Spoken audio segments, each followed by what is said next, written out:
So I used to do these Petravita Podcast interviews as just a fun way to highlight other content creators that I like. See, Brian, I said ones that I like. Badooch. No. Anyways, we're going to go ahead today, and I found this creator a thank you. You like the Dayman shirt? Welcome in. And about, I don't know, a month or two ago, and she was making all these great, very just like talk to the camera videos about gaming, and you guys know I'm very much a gamer at heart. And so I thought, why don't we kick things off, and we'll do this interview, and we'll talk games and creativity, and probably get into Twitch streaming and who knows what else. And then we'll do that for a while, and then probably when there's about an hour left till I need to quiet down for the neighbors, then until that time we'll do or from that time we will do freestyles.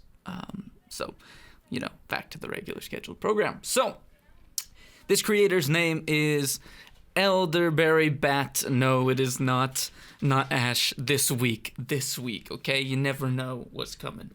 But I'm going to go ahead and call her up now. And please be respectful of our guests, but also you are more than welcome to ask your own questions in the chat. And I will try to do my best to keep up with chat, but obviously a big focus of this is the person that I'm talking to. So, if I miss something, I apologize, and I'll, be back and forth as much as possible. So, let's go ahead and call up elderberrybat right now. I'm going to give it a try. Speedy with it.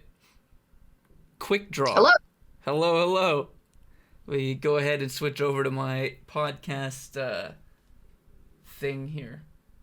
If I did this more often, I might actually be better at it. Professional streamer, by the way. All right. So welcome in. It's been, I don't know if like a month or two that we've been connected, or I've just been kind of peripherally watching your videos and seeing these things. But one thing that when I used to do this more, I would always ask someone coming in is to start off with a bit of their origin story, because a lot of people, if they were already following you and stuff, that it would be, they might know a specific lane of things that you're doing now. But if you, I don't know, had a little bit of a, comic book origin story for you as a person, what would that look like in a minute or two? A comic book origin story. For the part, I've just been gaming since I was 4. My dad for Sony when I was very, very young, and being his firstborn kid, he didn't have, a son to play video games with, so I got stuck with it instead, which I'm very happy about. And I'm 27 now, so that means I've been gaming for 23 years, so it's the longest relationship I've ever had. It's something that I enjoy doing. I was a big reader growing up, so I was always drawn to the video games that had the big, complicated plots. I think the first video game I ever played was the original Spyro on the PlayStation console, the first PlayStation console. And in terms of what I've been doing on TikTok, I just started talking about video games, like what I liked about games, what I didn't like. I would have like hot takes on things like fast traveling or paid DLC, and people just started following me. So I kept making them, and now I'm up to what is it? I was going to say 40 or 50,000 people, right? Yeah, which is insane to me. I made like a little thank you last night because like my audience is really, really sweet, which I was never expecting. So I like making content for everybody because I don't know, the responses that I get are just nice. It's just nice to like talk about gaming and to like be someone who wants to talk about gaming and not like, because, the gaming community isn't exactly known for being wholesome, unfortunately. Right. So it's nice to like be in that space where like, I'm not here to tell anybody what games they play are good or bad. I'm not here to like tell anyone what they can and can't call themselves, like, oh, you're a real gamer, you're not a real gamer. I'm just here to talk about what I like in games, what I wish we could see more of in games, and find other people who are still nerds in their 20s, 30s, 40s. And I've got a few 50-year-old followers that are like, hey, still gaming. Yeah. 30 years later. Oh. Awesome. And where in the world are you? That's a good question. I am on the east in the U.S. I to a new city, and it's been doing me pretty well. My best friend actually lives in the same building as me. He's the reason that I moved here, so I bother him pretty much every single weekend, which has been nice. Got it. Yeah. Also, speaking of nice communities, sorry to interrupt you. You know, I've got some. You see these can't rap emotes in chat if you're on here. They like to troll me when I'm doing freestyles and things. So, you know, don't let any of their disrespect dissuade you. I assure you it is aimed at me. Okay. They just think they're real hilarious. But I was going to say, you were asking where I was at. I am in Stockholm, Sweden. Yeah, so I grew up in Seattle, so I'm from the U.S. originally, and I moved here about 6 years ago now, so I relocated. But I was so basically going back to your kind of TikTok growth and the content you've been making, I scrolled back a little bit in your page to see you had started like previously a while back and maybe had like some gaps or weren't doing exactly the same videos, probably like a lot of people finding footing of like, hey, what works or what resonates, and that is also something I want to talk about. When did making these discussions of gaming and different games start to be like a regular staple for you, and you kind of realized you wanted to go in that direction? There's a video that I posted. There were a couple videos that did really well, one right after the other. And I think the first video that I ever made about video games was a video about fast traveling, because I don't fast travel when I game. I game like a grandma, so I like to do things very slowly and explore whatever game I'm playing. So the fast travel TikTok, I think, has been seen 650,000 times, which is insane. So that kind of blew me away. And then after that, I posted a video about DLC. Like, hey, I don't gaming is moving toward this model of like, we'll put out a game that's half broken and then we'll fix it with a bunch of DLCs that we know people will buy. So that did what.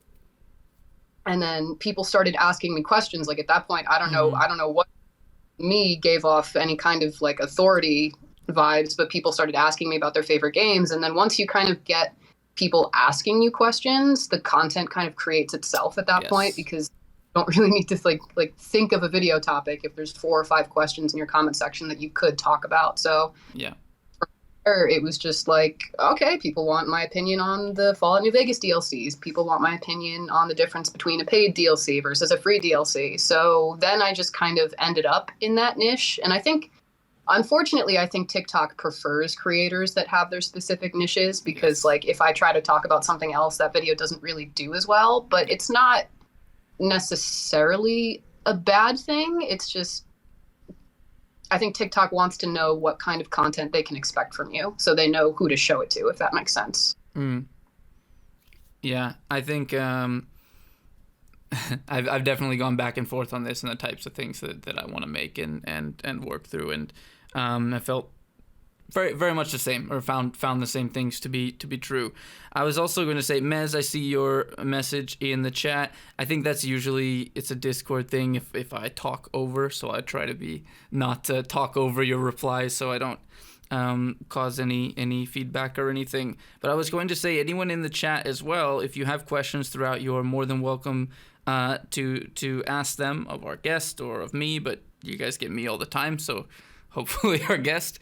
And it could be also fun if you have specific... No, I got you. I appreciate that, Mez. If you have certain games that are your favorite games that maybe you want to hear a little bit of a discussion or a hot take on, you guys can put games that you like in the chat as well. First one, Elden Ring. I see someone asking about. Is that a type of game you're interested in, or that one specifically that you're looking forward to? What are your thoughts on what you've seen from that so far? Because it's very much a buzz in the gaming community right now. Well, from my understanding, it's made by the same people who made Bloodborne and the Dark Souls games, right? So it's very much going to be like a Souls-like game. So I think that's why people. I mean, if it's anything like Bloodborne and Dark Souls, then I'm sure I'm going to love it. But from what I've seen of people talking about it so far, I've seen a couple people say that it kind of suffers from the same problem that a lot of open world games that we've seen for the past couple of years have. Like, it's a big, beautiful world that's kind of empty. Obviously, I've seen like some trailers. I know a couple of my mutuals are excited about it. But the thing with me is until I really get my hands on it, I don't know. I know there's a lot of hype around it, and I'm sure it's going to be good. It'll be a matter of how good is it going to be.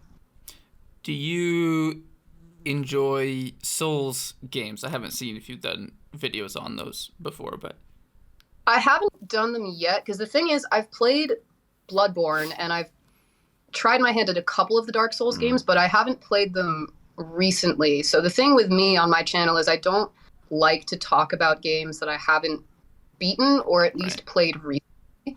So, and people will ask me a lot of the times, like, oh, what's your opinion on this game? And I feel bad because I'm like, I haven't touched that game in like 10 years, or I haven't even started that game yet. I am actually trying to play through both of the Last of Us games right now, because everyone always asks me for my opinion on the Last of Us games, and I just that.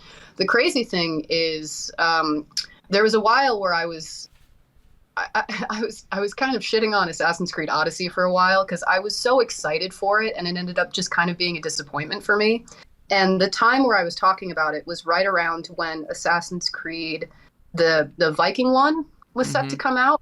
So everyone was asking, talk about, are you going to talk about Valheim? I'm like, I'm still on Odyssey, and I haven't beat it yet. It's going to be like 4 or 5 months before I even start playing Valheim. But it's definitely crazy how some people can just power through when you say games Valheim, do you mean the separate game or the Assassin's Creed Valhalla? Valhalla. Gotcha. Because Valheim is a whole nother, like a whole nother thing that had its moment. What was it, like last year or whatever? I tried it. It was okay.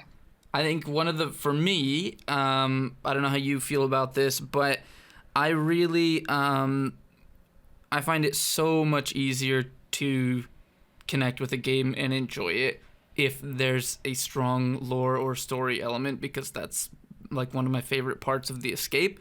And even if it's a game that's not necessarily about that, if the lore seems sparse, sometimes I don't like the whole leave it to the player completely freeform thing. Even if the gameplay loop is that way, I'd like for the setting to have some context that I care about a little bit.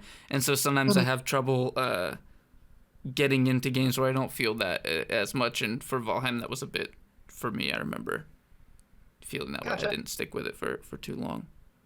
Oh, that makes sense. I tried to play Minecraft once, and I think I got overwhelmed by how much you could do, that I just ended up, I didn't end up doing anything. I put it down. I do need like a little bit of direction. I need someone to point me in the right direction of what I'm supposed to be doing. So I get that. Yeah. In the chat, Mazzella says, I think the guys that make Assassin's Creed should use that engine to do scholarly tours through history, teach kids in VR what happened to me. That's a gold mine. That's a very interesting idea. Well, that's the thing with the Assassin's Creed games. Once they shifted to that kind of open world formula in 3, because 2, you had like the open area cities, but you couldn't really explore in between the cities. But once they opened it up in 3, where you could go hunting and you could explore and you could do all of these things, I think at that point, the games became more interesting in terms of, oh, this is like a historically accurate, like walking simulator of this time period. That's where they're strong. And I think the story kind of started to suffer, and I think the gameplay kind of started to suffer because they didn't really have creative ways to fill these big, beautiful, historically accurate sandboxes. So, and I think that was my Odyssey. Like, I wanted to like Odyssey so much because it's ancient Greece, and you can play as Cassandra, who is like unfairly attractive for someone who doesn't exist. And it was just so frustrating, and I couldn't get into it despite how beautiful it was. Yeah. Our sirens. I live in the city, so that's all right. Ash is playing Valhalla right now. I love it, man. I had a good time playing Valhalla. I upgraded my PC last year, and I got it for free with the motherboard or something. And so we played it on stream, and it was fun, but I never completed it. It was just so it drug on very long, and I liked it for a while, and I found myself, around like 60 or 70 hours in being like, I don't know that I really want to work all the way through the rest of it. So that's one I have yet to finish.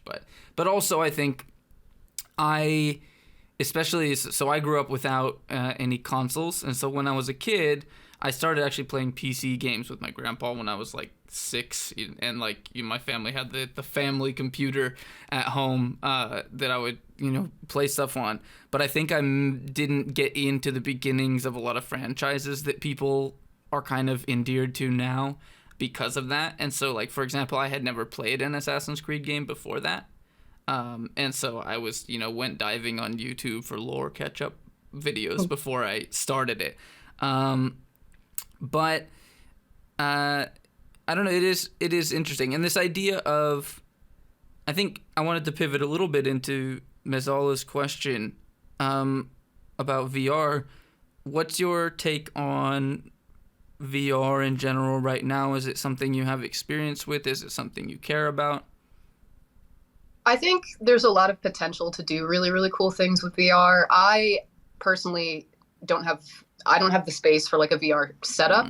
So the only times I've ever used VR headsets were when I was in college. A friend of mine let me use his, and it was like one of those haunted house walking simulators where you would like go through and then you'd get the jump scares like right in your face. And that was fun. And then the other time, a friend at work brought his VR headset up, and he set it up in the break room. We had like a fun Friday at the office, and we had like a Beat Saber tournament, the thing where you like have the lightsaber. Of course. And that was really fun. I think that it's still something that's out of reach for a lot of like casual gamers, because I very much consider myself a casual gamer. Like, I am building a PC for the first time. I don't really feel the urge to get like the latest and greatest in gaming stuff. Like, I'm content with the fact that I'm probably not buy for like a year, honestly. But I think the VR technology is really, really cool for just new and immersive ways in gaming. There's this one creator on TikTok who made like a fully immersive Skyrim simulator with her VR headset. She like fans and like water misters and everything. So like if it starts raining in the game, all of that stuff in her room will like activate and the temperature will go down and she'll start getting misted with. I think that stuff's really, really fun. Yeah. I really want to play the FNAF games, the Five Nights at Freddy's VR game. I feel like that would actually make them scary. Yeah. One thing that I would like to touch on, because when I've done these podcasts in the past, for me, I'm a big dreamer of make it as a music artist, and I do my Twitch streams and I put lots of content out, and I like to focus a little bit on when people are finding some success around their passions, what that maybe rolls into or looks like for them. And so I wanted to know, for you're having some people that are interested in what you're talking about on TikTok and such, and where do you maybe see that going or want it to evolve into? Is it something that in some place in your mind has a career potential somehow, or is it, how do you view that side of things? For me personally, I mean, I have a day job. I have a really boring 9 to 5, and the TikTok stuff and the gaming stuff, because I'm getting ready to start streaming on Twitch. I'm building my PC. Essentially just waiting to see if I can get my hands on a graphics card at some point, which is not a good at right now. But I think for me, it's more so I enjoy. I don't want to call myself like a role model, but people in my comment section have called me that, and I like being able to have that kind of just healthy whole where everybody, so long as they're kind, I don't put any restrictions on who's welcome in my audience. Like, they can hang out, they can feel safe in my comment section, they can talk about their favorite games, I think it's just because a lot of people in like minority spaces, I think they feel this pressure to be like an activist or like a representative of their community. And I think that sometimes it's just enough to have people exist in these kind of spaces and just make content for the fun of it. So like, I don't necessarily see it as a career, but I do see it maybe as like something good that I can do for the community to just kind of demonstrate what that healthy communication and that healthy critique kind of looks like, and hope that other people kind of catch on to that. Because I think a lot of people in gaming are kind of sick of the narrative that we're all toxic assholes that don't know how to talk to other people. So I kind of just see myself as like the grumpy gaming grandma in the corner, just like happily making content about gaming and not necessarily expecting anything more from it. It just makes me happy. Yeah, that's awesome. I did see about your I was going to ask you about the streaming timeline. It makes sense about if you're getting your PC together for the graphics card. I see some people talking in the chat about, why are they so expensive? And, a big part of it these last few years has been basically coin mining, Bitcoin and other things, like buying farms, buying them up in mass as soon as they drop, and then people can't really get a hold of them through normal stock. And there have been some interesting things going on as well when we talk about like the MSRP value of a graphics card, even that has been adjusted really high now. So like graphics card companies can say like something selling close to MSRP, but atop of the very top line card now might be between $2,000 and $3,000 instead of $1,200, or a very capable mid high range card that used to be $700, $600 is still $1,200, $1,400, and that makes it pretty restrictive for a lot of people to, and it's, as you've probably found out too, it's not always just the price, it's availability full stop. To even find somewhere you can buy them.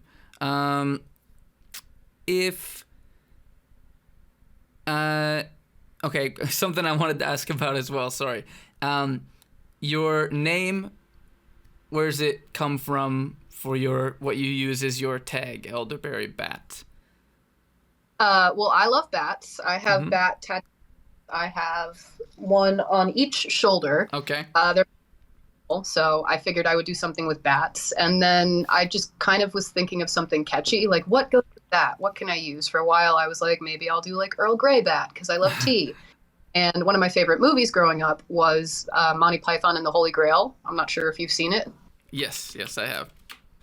So the bit with the French trying to keep them out of the castle, the part where he goes, your mother was a hamster and your father smelled of elderberry. Yep. Elderberrybat. There you go. And it all came together. It all came together, yes. Yeah. Are there any other types of content maybe related to gaming or discussions you're interested in having in the future or starting or jumping into that maybe you haven't yet, or things you've thought about, or maybe eventually I'll make a TikTok about this, or I want to make a video about this thing? Is there anything like that that's been on the horizon? Yeah, there's a couple different things. I do really want to try my hand at like developing a game. So that's something else that I am going to start doing once I get my PC set up. Right. Because the one thing that I like to do on my channel sometimes is like if I have a game for an idea that an idea for a game that I think would be fun, I'll spitball that out. Everyone's always like, "Oh, these are fun." Yeah, it was a game. So part of me is like, I could make a game. That one guy made Star entirely by himself. I could figure it out. There's a lot of tools nowadays. So if I were to make a horror game, I have this one idea for a horror game that I want to make where the whole premise is you check into a hotel and you go to sleep, and then when you wake up, the hotel is completely abandoned. So you're trying to walk around and figure out what's going on. And the title of the game would be You're Alone, I Promise. So you're walking around through the hotel and you think you hear people, you see people, but like there's a voice whispering in your ear this entire time, like, you're alone. There's no one else here. But you think there's a monster, you think there's something, and it's just like, I feel like that would be a really, really fun idea to play with. So eventually I think it would be cool to post like game development TikTok, like process stuff. Like, I'm any old schmuck from off the street. If I can learn how to make a game, you guys can. Yeah. I think that. And then in terms of like another subject that I think is important in gaming, I think accessibility in gaming is something that I'd like to learn more about, like people who are either physically disabled or people who might. I think that like Xbox came out with that really, really cool haptic controller that's meant for people with physical disabilities, because if you think about it, a lot of people who are disabled and don't really get to leave the house, gaming is really like one of the only ways that they can have like any kind of normal social life. And I think it's really, really cool if we could make, like physical adapters and controllers and things to make it as easy for them to participate in like gaming and, kind of have that sense of community. I think that's a really, really cool corner of gaming that doesn't get as much media attention as it should. True. I remember, so my dad is a quadriplegic, and he was before I was born. And definitely as a kid, we would play games on a PC and stuff together. But of course, we had to figure out games that were, we're not going to play a real-time game because that's going to be hard. So maybe we'll play something turn-based or whatever. And, what controls can he use and stuff. So that was always a challenge. And it has been cool to see more and more devices come to market. I don't know if you've ever seen him, but there is a guy called Rocky No Hands, and he had some articles about him in PC Gamer and stuff a couple of years ago and got a little bit, some popularity off of that. But he streams, and he is a really good FPS gamer, and he plays basically completely with a suck and blow straw configuration that allows him to control everything with just neck movements and his mouth, and is really impressive because he would, not that I'm good at FPS games, he would absolutely wipe the floor with me with playing with two hands, and so it's pretty impressive and fun to watch. So yeah, I don't know what games he's streaming these days, but it might be an interesting person for you to check out sometime. Yeah, for sure. Yeah, and I was just reading the chat here. Mess said, my cousin went to school, graphic arts, wanted to make games. He found that he could make. He was an animator. He was an animator on My Little Pony. Things like that helped him in the wallet. What keeps you going? What I'm not exactly sure. Mez might have to clarify a little bit on the question, if there's a specific answer or something you're looking for, just so I can articulate it. But TikTok has been, for a lot of people, pretty transformative in a variety of careers. People with, having a song blow up that didn't have any other outlet, or and thank you, Ash. I see you gifting subs in there. I'll honor your alerts at the end.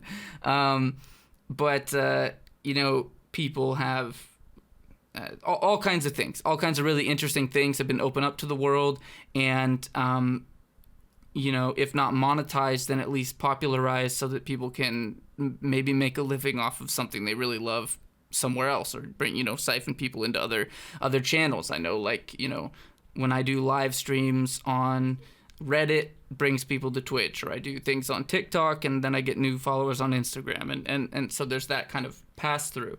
One of my favorite success story types that I've seen a few times, and I'm sure you've had these come up in your feed, are really cool to watch indie, usually one-man game developers share their concepts and have them get basically their entire player base and start and everything come from TikTok, and their videos about, here's this game I'm developing and this is the concept or whatever. And if it's a cool concept, they could wake up the next day and have 500,000 people wondering, about this, when they can play this quirky game that this, one dude or one gal is developing. And I think that's really, really cool. I don't know, for me, it just makes me happy to see people getting that opportunity. But I could definitely see, someone in your position too, if you even, have a base of people and then eventually get around to making something, there'd probably be, just like those people in the comments, folks that are eager to see and spread that around. Yeah, for sure. One thing that I actually really want to do once I get my Twitch set up is play through like either demos or completed games from developers, and then actually call the developer and have them on the stream to like interview them. Yeah. Because I think that we as gamers, we don't appreciate developers enough, because they work really hard. And I think it would be cool to, and again, like my goal is always like fostering that like healthy communication and that like healthy way to critique each other in the gaming community. So I feel like if people actually got to see developers come on and like talk about the process, like all of the hard work that goes into making these games, we'd all be a little bit nicer to them and they'd our games. But it's also a good way to, just like get those names out there. And I don't know, because you'll see like sometimes like a really popular gamer, like game streamer will like shout out a particular developer, but I just feel like it would be cool to like go that step further and actually like talk to them about why they made that process was like. I think that would be really cool.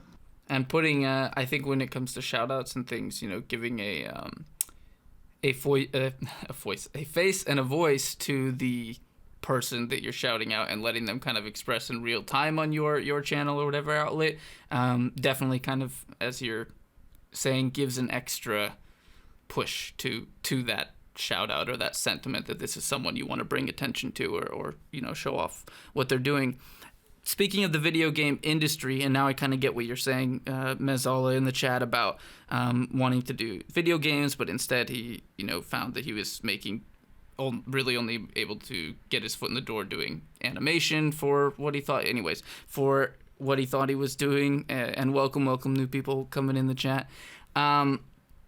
For you, do you have an opinion or a guess as to things that are coming that you think will change, or things that you think maybe people want to change but won't, in the gaming industry? And a couple things to highlight. Right now, Blizzard's in the middle of all of their lawsuits for workplace discrimination and sexual harassment. You have things like the constant, you touched on this a little bit with DLCs, the release of unfinished content, the constant pushing of early access, of having people pay for things that aren't finished. You have, which overlaps to that, you have CD Projekt Red last year and stories of crunch and kind of abuse of developer talent in the industry, and how those, people who are so passionate, it's very easy for an industry where people are passionate and desperate to get in to also take advantage of people. And there's a lot of different things there to unpack, but what do you maybe see in the next 5 to 10 years maybe being more of a focus of the gaming community? Do you think there's parts of it that people care enough about that there will be some forced change from these companies, or what do you think about that? On Twitter, I try to follow as many actual like working professional game developers as possible, so I can kind of get their inside take on what they think is happening in the industry. And increasingly, there seems to be calls for game developers to unionize, which 10, 15 years ago, I don't think we would have seen that, because the unfortunate thing is it's not just Activision Blizzard. I was reading an article the other day about the Amazon Game Studios. The studio just released, like, they've been open for 8 years. They've put out like 1 game, 2 games. And even then, there was this big article that came out that basically said that they have a huge problem with like bro culture, like a frat house and everything. Riot Games, you've got similar stories. So I think it's a slow culture change, because like way back when video games were first really a thing, it was a lot of, I read a book recently on the history.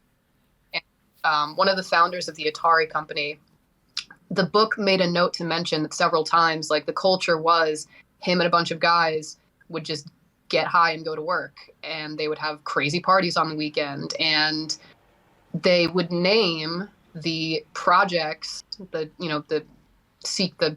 top secret gaming projects that they were working, name their projects after the women that worked in their office that they thought were attractive.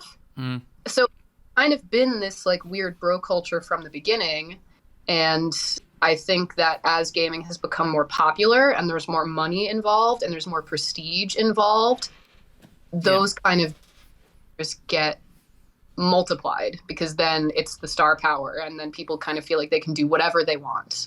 So it's not a surprise to me that it's like these big companies that think they can get away with mistreating their employees. And it's, in terms of mistreating the creative employees too, unfortunately, it's kind of all creative industries. Like, obviously you work in music.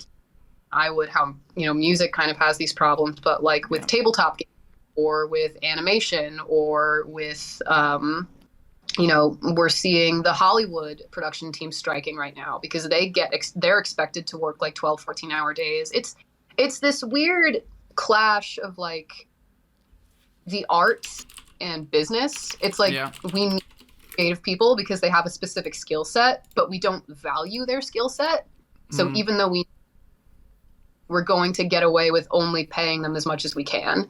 And I think that gaming has become such a large fixture in our culture that unfortunately it's just got some growing up to do. I don't think that it's a surprise that a lot of this stuff is coming out after the big Me Too thing that happened with Hollywood. Like, all of a sudden, I guess we as a society have decided, like, hey, maybe we shouldn't let these executives mistreat the people that work for them. Maybe we should try this. And I think our job as consumers is to kind of hold them to account. Like, I made a video where I talked about how I think the employees at Activision Blizzard think that the management team is just kind of trying to ride out the PR crisis and like very like hush hush, kind of like, okay, we're gonna change, we're gonna do this. And so I think to some extent part of it has to come from us, because unfortunately I don't think these companies are going to just do what their employees want them to unless their bottom dollar starts hurting. Right. So if gamers are talking about like, hey, if you mistreat your employees, we're going to stop buying your games, or, hey, this isn't cool, we're paying attention to this. So I don't know. It's weird. I try to buy a lot of indie games. That's really it. I try to support a lot of small developers. I think as well, when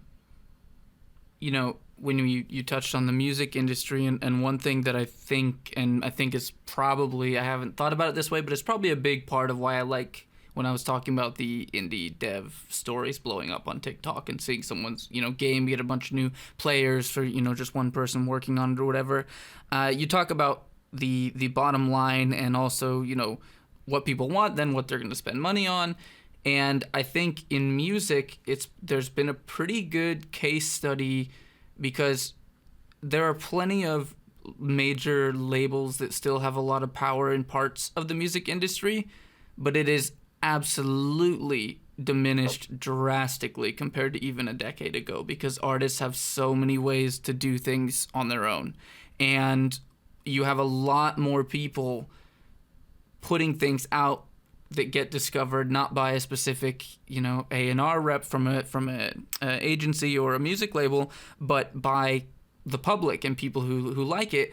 And so then the dynamic is completely flipped when you have someone who's already popular and labels coming to them trying to convince them it's a better idea to be a part of what they have going on, which is very different than everyone and their mom who makes music trying to hit up the label all the time with their demos and like, put me on. And that very much affects the fairness of the deals that are offered. For example, if someone can do just fine on their own, then they don't need to sign as exploitative of a deal with a label. And I think that probably the more we support independent developers and see these kinds of success stories in the same vein, I think that will help to some extent those I think the story of those major music labels will probably be mirrored a little bit by the major game studios that fall out of favor more and more, at least until they readjust in some way, and maybe more or less permanently, and that, you know, probably is not a bad thing if that is the way it goes. Yeah, for sure. It's funny how like every creative industry kind of, they're all mirrored that way. Because I remember I'm a big, you know, one of my hobbies is reading. I try to read as much as possible, and there was a young author talking about how if you're new to writing, like if you're trying to get your first novel published, the publishing houses want you to have a social media following. Yep. Like if you don't have an existing social media following, you're more of a risk to them. Because if you're an author and you have like 10,000 followers, there's that some of your followers are going to buy that book, as opposed to like some nobody who writes an absolutely incredible manuscript, but like doesn't have any social media following. I think it's sad that the publishing house has to look at it from that perspective. So definitely a good thing whenever, you know, independent creators are able to, you know, fund their own projects or make their own things. Because I get it. Like at the end of the day, the companies have to make money. The companies are, you know, they owe their shareholders and they have to make payroll and everything. So it's not entirely fair to put all of the blame on them, because they do exist to make. They don't have money. They can't make us new things. It's a matter, I guess, of just making sure that they're not exploiting anybody. Because I don't care. Like if a game takes twice as long to make, if it only has half as much content, but it's complete, and I know that no one had to work like a 12-hour day, no one had to sleep under their desk at work, I'll pay for it. I'll wait for it. That's it. Yeah. I appreciate you being on, and I will probably let you get away here, as these things sometimes run a little long, but I always like having the discussions. It's cool to learn about new people and what they're up to. Anything that you might want to leave people with, anything you're doing, let people know where they can find you. I'm going to do the same, but you know, just so people that might be interested in what you're doing can come check it out and join the conversation. Yeah, sure. Well, thank you for having me on. I told this to you earlier, but this is the first Twitch guest appearance that I've ever made, so I'm flattered to be here. If you all are interested, my username is elderberrybat. It's all one word. You can find me on TikTok and Twitter. My Twitch will probably be a little bit. I'm still gearing up for that, but you know, once that's up, I'm going to be streaming a lot of indie stuff, a lot of like cheesy point and click adventure games, not like a lot of like first person shooter stuff, because it's not really my lane. But yeah, this was a lot of fun. If you ever need to fill a guest slot, I'm happy to come on again. This was fun. But yeah, I don't have anything else. Absolutely. And whenever Twitch does come to life, let us know, and I'm sure myself included, a few of us will come over and check it out and get you a boost. Not that you probably will need it, because TikTok will maybe come through as well. But you know, thank you again, and I'll catch you later. I'll let you know when I upload this, if I put like on YouTube for an episode and things like that. Have a great rest of your Sunday. Yeah, you too. Bye. About to make waves, everybody grab a kneeboard. Let's make hits on a little MIDI keyboard. Sorry for the noise, bitch, put it in your report. 2 a.m. hunched at the PC, Igor. I find it a little bit